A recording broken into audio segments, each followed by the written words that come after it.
বদলির রান্না থেকে প্রত্যেককে শুভকামনা জানিয়ে শুরু করছি। আজ আমি একটি অন্যরকম রান্না নিয়ে এসেছি।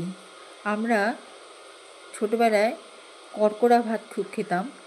কড়কড়া অর্থাৎ অনেক সময় আগের দিনের ভাত পরের দিন রেখে শীতকালে বিভিন্ন সবজির সঙ্গে খাওয়া হতো নিরামিষের দিন। সেখানে থাকতো ভাত, একটা শাকসবজির ডালনা, বেগুন পোড়া, আলু সেদ্ধ আর পোস্ত পোড়া, তার সঙ্গে একটু লঙ্কার আচার থাকতো।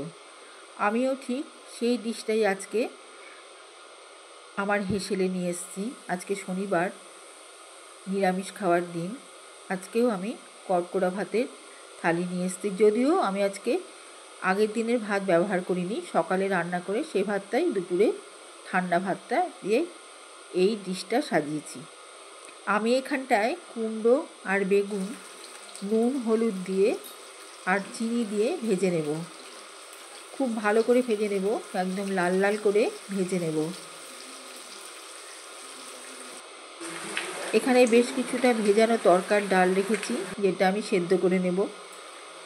নুন হলুদ চিনি দিয়ে আমি এই বেগুন আর কুমড়োটা ভেজে নিচ্ছি।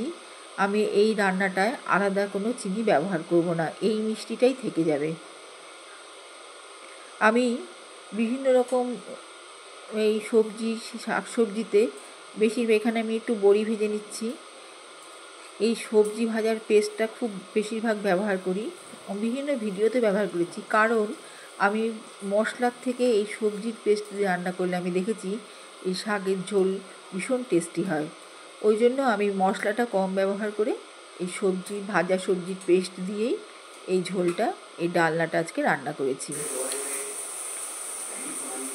এখানে আমি আদা কাঁচা লঙ্কা বাটা, এই যে বড়ি ভেজে নিলাম সেই তেলটাতেই একটু ভিজিয়ে রাখছি। বড়িটাও আমি নুন হলুদ চিনি মিশ্রিত তেল, যেটা গরম তেল ছিল কুমড়ো ভাজার পরে, সেই তেলেই আমি বড়িটা ভেজে রেখেছি। এবার সেখান থেকে কিছুটা তেল নিয়ে আদা কাঁচা লঙ্কা বাটার মধ্যে দিয়ে দিলাম। যেটুকু তেল থাকলো তার মধ্যে আমি পর্যাপ্ত পরিমাণে জল দিয়ে দিলাম, যাতে আমি যে সবজিগুলো রান্না করব সেগুলো যেন তেল জলেই সেদ্ধ হয়।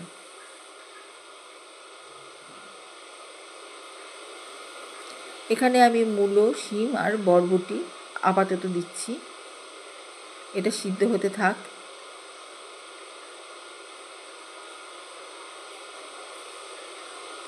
এর মধ্যে নুন দিয়ে দিলাম আর হলুদ দিয়ে দিলাম। এবারে আমি স্লাইস করে রাখা কাঁচা আলু দিয়ে দিলাম। সম্পূর্ণ সবজিগুলোই কাঁচা, কেন এখন নতুন সবজি উঠেছে, এর টেস্ট এবং গুণ পাওয়ার জন্যই আমি কাঁচা সবজিগুলোই ব্যবহার করেছি। এর মধ্যে তরকার ডালটা আমি সেদ্ধ করে নিয়েছি, নিয়ে এর মধ্যে দিয়ে দিলাম। এর মধ্যে বেশ প্রোটিন আছে। আমরা অনেকেই শীতকালে স্যুপ খাই, এই স্যুপের মধ্যে আমরা রসুনটা ব্যবহার করি। কাজেই আমি রসুন ছাড়াও কি করে নিরামিষ স্যুপ অত টেস্টি হয় না, কাজেই এটাকেও স্যুপ বলে চালানো যায়, কারণ এটা রুটি দিয়ে বা পাউরুটি দিয়ে খেতে খুব ভালো লাগবে আর প্রোটিন সমৃদ্ধ। এখানে আমি পালং পাতার যে মাঝখানে শীটটা থাকে, ওই শীটটা ফেলে আমি পালং পাতাগুলো ছিঁড়ে ছিঁড়ে দিয়ে দিলাম, কাটিনি, হাত দিয়ে ছিঁড়ে ছিঁড়ে দিয়ে দিয়েছি। এবার পালং শাকটা এই সবজির সঙ্গে সবজির জলে ভালো করে বয়েল হতে থাকবে।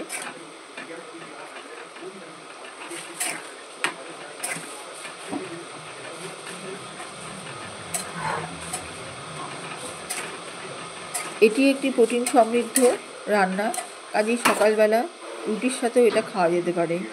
এখানে আমি যে পেস্ট করে রেখেছিলাম কুমড়ো বেগুন লবণ হলুদ মিষ্টি দিয়ে, সেই পেস্টটা দিয়ে দিলাম।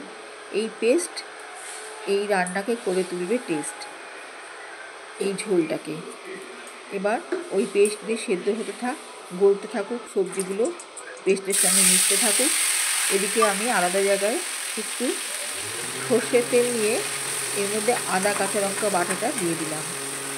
আমি এর মধ্যে অন্য কোনো ফোড়ন বা মশলা ব্যবহার করি না, কারণ আমার এই রকমভাবে এই রান্নাটা ভীষণই তৃপ্তিদায়ক মনে হয়। এখানে শুধু আদা কাঁচা লঙ্কার ফ্লেভারটা নিয়েছি, আর টেস্টটাও তারই আদা কাঁচা লঙ্কা বাটারই টেস্ট নিয়েছি। এবার নুন দিলাম, দিয়ে বড়ি দিয়ে দিলাম। বড়িটা এই মশলার মধ্যে আমি কষিয়ে নিলাম। নিয়ে এই যে আমার রান্না করে রাখা সবজির ঝোলটা দিয়ে দিলাম। দেখুন উপরে তেলটা ভেসে উঠেছে। আপনারা যদি কখনো নিরামিষ স্যুপের খোঁজ করেন তাহলে এটা দেখবেন খেয়ে। এটা আমিষ স্যুপ ভালো লাগলেও এটিও খারাপ লাগবে না। সম্পূর্ণ এখানে ফ্লেভার, মিষ্টি, সম্পূর্ণ টেস্ট এখানে থাকবে। ধনেপাতা দিলাম, খাদ্যগুণ তো থাকবেই, আর এমনিও টেস্টি।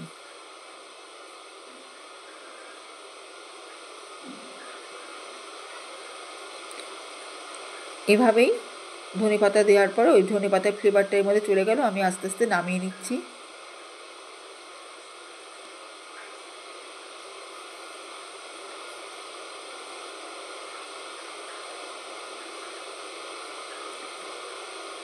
মাঝে মাঝে অনেক সময় অনেক স্পাইসি খাবার, মাংস, মাছ, মশলাযুক্ত খাবার খাওয়ার পরে শীতকালে বিশেষ করে এই ধরনের যদি শাকসবজির ঝোল বা সেদ্ধ পোড়া এই দিয়ে একদিন খেলে খুব তৃপ্তি লাগে খাওয়াটা।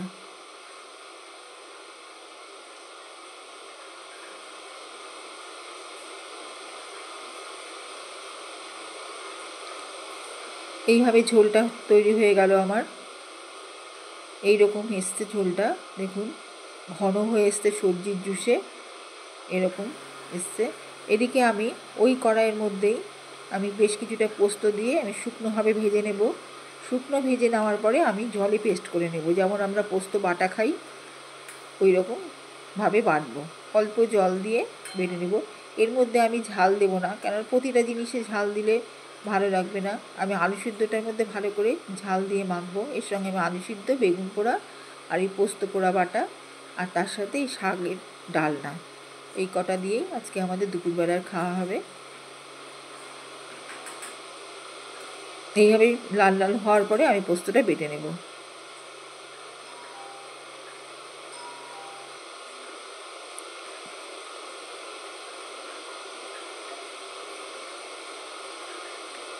এইভাবে আমি আলু সিদ্ধ দিয়ে খোসা ছাড়িয়ে নুন, তেল, লঙ্কা দিয়ে মেখে নিচ্ছি।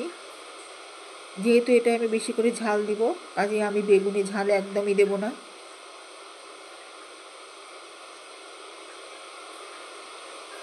বেগুনে একটু নুন আর তেল দিয়ে মেখে নেব, আর পোস্ত পোড়াতেও নুন আর তেল থাকবে।